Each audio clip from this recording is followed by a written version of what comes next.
திருவையாறு ஐயாரப்பர் கோயில் குடமுழுக்கு விழாவில் திரளான பக்தர்கள் கலந்து கொண்டு வழிபாடு மேற்கொண்டு வருகின்றனர். விவரங்களோடு செய்தியாளர் ராஜசேகரன் இணைகிறார். ராஜசேகரன், கோயில் குடமுழுக்கிற்காக பக்தர்களின் வருகை எந்த அளவுக்கு இருக்கு? என்னென்ன ஏற்பாடுகள் எல்லாம் செய்யப்பட்டிருக்கு? தஞ்சை மாவட்டம் திருவையாறுல திருவையாறு காவிரி கரையில் அமைந்துள்ளது ஐயாரப்பர் ஆலயம்.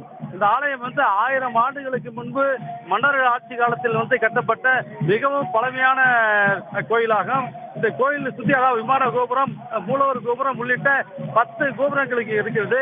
இந்த 10 கோபுரங்களுக்கும் இன்று காலை 9:30 மணிக்கு சரியாக ஒரே நேரத்தில் குடமுழுக்கு நடைபெற இருக்கிறது. அதற்காக கடந்த 30ஆம் தேதி யாகசாலை பூஜைகள் ஆரம்பிக்கப்பட்டது. இன்று காலை 8ஆம் யாகசாலை பூஜை ஆரம்பிச்சோட தருமபுரம் ஆதீனம் அவர்கள் தலைமையில அந்த யாகசாலை பூஜை எல்லாம் மிக சிறப்பாக நடைபெற்றது. இப்ப அனைத்து கோபுரங்களிலும் சிவாச்சாரியர்கள் எல்லாம் தயாரா இருக்காங்க. இப்ப கடம் ஊர்வலம் புறப்படுது.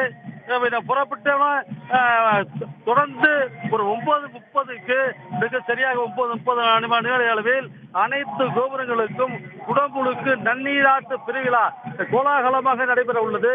இதனால தஞ்சை மாவட்டம் மட்டுமல்ல, தமிழகத்தின் பல்வேறு மாவட்டங்களில் இருந்தும் இங்க திரளான பக்தர்கள் கூடியிருக்காங்க. இந்த கோயில் இந்த தஞ்சாவூர் பெரிய கோயிலோட 3 மடங்கு, அதாவது சுத்து வட்டார பகுதியில் மிகப்பெரிய இடம், பறந்து விரிந்த பகுதி இது.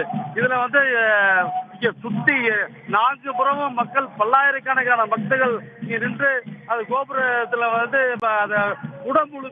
குடமுழுக்கு நடைபெற காண்றதுக்கு இப்ப தயாரா இருக்காங்க.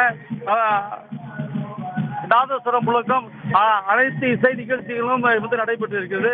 ஓதுவார்கள் திருமுறை ஓதுகிறார்கள். சில நிமிடங்கள் கும்பாபிஷேகம் கோலாகலமாக நடைபெற உள்ளது.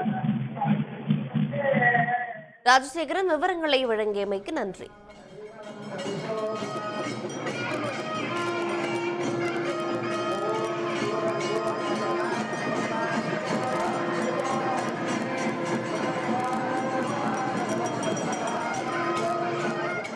உடனுக்குடன் செய்திகளை தெரிந்து கொள்ள சன் நியூஸ் பெல் ஐகானை கிளிக் பண்ணுங்க.